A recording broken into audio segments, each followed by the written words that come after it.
लेकिन देश के सामने बड़ी चुनौती है। बीजेपी बड़ी पार्टी है, बीजेपी बहुत ऑर्गेनाइज्ड दल है, इसलिए उसके नमस्कार, आज के वीडियो में आप सभी का बहुत बहुत स्वागत है। समाजवादी नेता समाज के लिए, जनता के घर तक जाकर न्याय के लिए सरकार से संघर्ष करने वाला नेता समाजवादी पार्टी प्रमुख अखिलेश यादव कांग्रेस की राज्य स्तरीय नीतियों पर दुख प्रकट करते हुए चिंता व्यक्त किए हैं।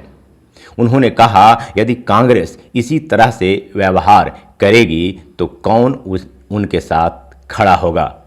अब मुझे पता लगा मध्य प्रदेश के बाद भारत के चुनाव के लिए है, इंडिया के चुनाव के लिए है, देश के चुनाव के लिए है। तो देश का चुनाव आएगा तब बात की जाएगी। सर, क्या और जिसको सीट चाहिए होगी या जिस पे बातचीत होगी वो अलग प्लेटफॉर्म है।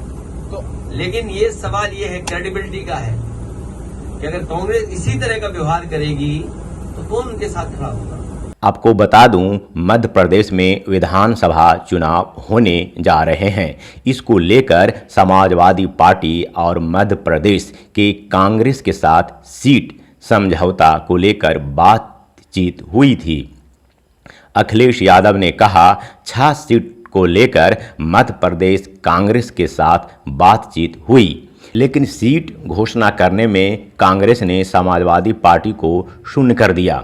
जब यही करना था तो फिर 1 बजे रात तक बात की गई और समाजवादी पार्टी के परफॉर्मेंस का ब्यौरा क्यों मांगा गया। मध्य प्रदेश के मुख्यमंत्री जो रहे, पूर्व में कई बार मुख्यमंत्री रहे, उन्होंने मीटिंग बुलाई और पूछा समाजवादी पार्टी से। हमने अपनी पूरी परफॉर्मेंस बताई और आश्वासन दिया कि हम 6 सीटों पर विचार करेंगे। लेकिन जब रिजल्ट आया, घोषित की गई सीटें, तो समाजवादी पार्टी शून्य रही।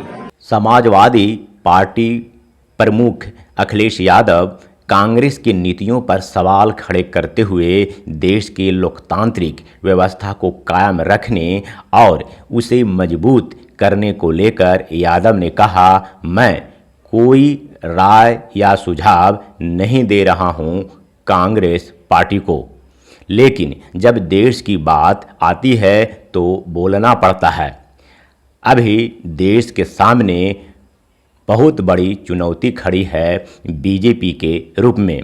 बीजेपी बहुत बड़ी पार्टी है, बीजेपी एक बहुत ही संगठित दल है, इसलिए इससे मुकाबला के लिए हमारे गठबंधन में किसी दल के अंदर किसी प्रकार का कन्फ्यूजन नहीं होना चाहिए।